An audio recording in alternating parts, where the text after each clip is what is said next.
Salam, selamat pagi Bapak Ibu Saudara yang diberkati Tuhan.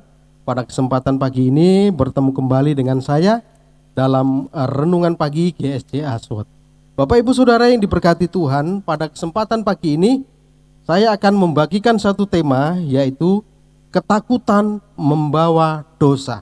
Sekali lagi, ketakutan membawa dosa. Bapak Ibu Saudara yang diberkati Tuhan, kita baca di dalam Yesaya 41 ayatnya yang ke-10. Begini bunyi firman Tuhan. Janganlah takut, sebab aku menyertai engkau. Janganlah bimbang, sebab aku ini Allahmu. Aku akan meneguhkan, bahkan akan menolong engkau dengan tangan kananku yang membawa kemenangan. Bapak Ibu Saudara yang diberkati Tuhan, ketakutan ini menurut saya wajar ya, manusiawi gitu Bapak Ibu Saudara. Semua orang pasti punya rasa takut. Ya takut ketinggian, ya kan? Takut ya macam-macam lah, banyak Saudara. Tapi ketakutan justru membawa dosa. Nah, ini masalah Bapak Ibu Saudara. Ya. Padahal sebenarnya rasa takut itu baik sebenarnya buat kita Bapak Ibu Saudara. Kenapa? Karena dengan rasa takut akan Allah kita bisa masuk surga. Coba Saudara, kalau kita tidak punya rasa takut akan Allah, bagaimana hidup kita? Nah, Bapak Ibu Saudara, tapi masalahnya adalah ketika kita mengalami ketakutan, justru kita berbuat dosa.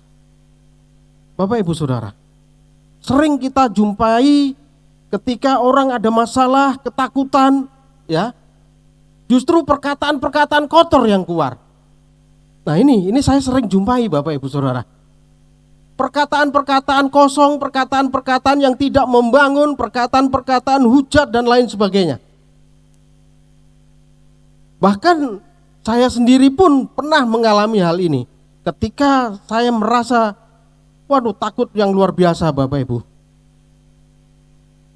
Justru bukan hal ucapan syukur, tetapi hal-hal yang enggak bermutu, hal-hal yang kosong, hal-hal yang tidak berguna yang saya perkatakan. Nah, ini Bapak Ibu Saudara, ini bahaya. Dan saya bersyukur, saya sadar dan saya bertobat Bapak Ibu. Dan saya terus belajar bagaimana ketika berbuat dosa, ketika ketakutan maksud saya, tidak berbuat dosa. Ini gak gampang Saudara. Nah, Bapak Ibu Saudara yang diberkati Tuhan, saya ada beberapa contoh Bapak Ibu Saudara. Raja Saul ini merasa ketakutan yang luar biasa kepada rakyat, karena dia ketakutan ditinggal rakyatnya. Apa yang terjadi Bapak Ibu Saudara? Dia berbuat dosa, melakukan apa yang bukan menjadi tugasnya, dan dia melanggar perintah Tuhan dan juga melanggar perkataan daripada Samuel juga Saudara.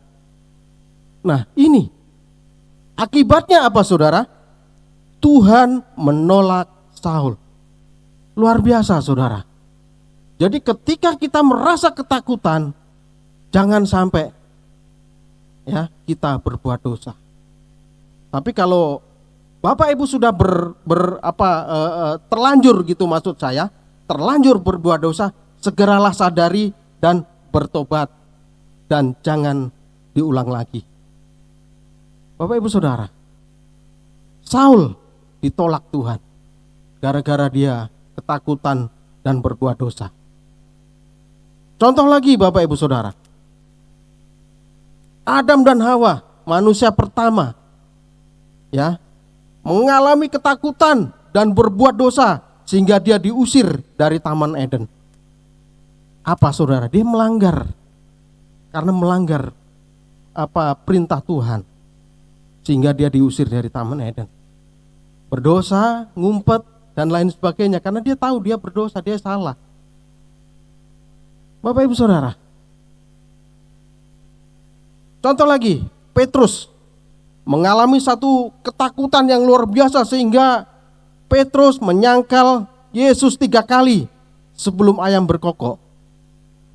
Tetapi Bapak Ibu Saudara, Petrus sadar dan bertobat.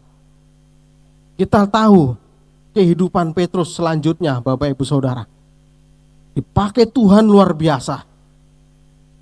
Ketika Petrus khotbah, ya, 3.000 jiwa dimenangkan Tuhan. Bertobat Bapak Ibu Saudara, luar biasa. Jadi kata kuncinya di sini adalah ketika kita ketakutan.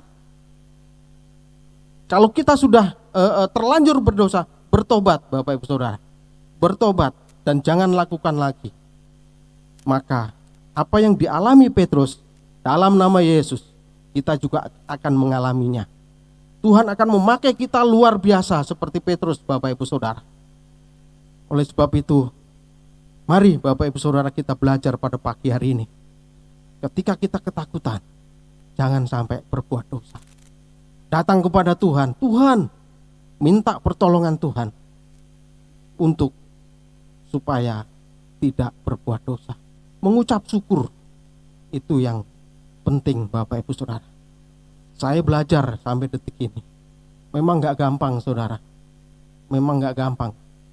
Tetapi kalau kita ada kemauan, hati kita ada kemauan untuk terus berubah, pasti Tuhan akan tolong.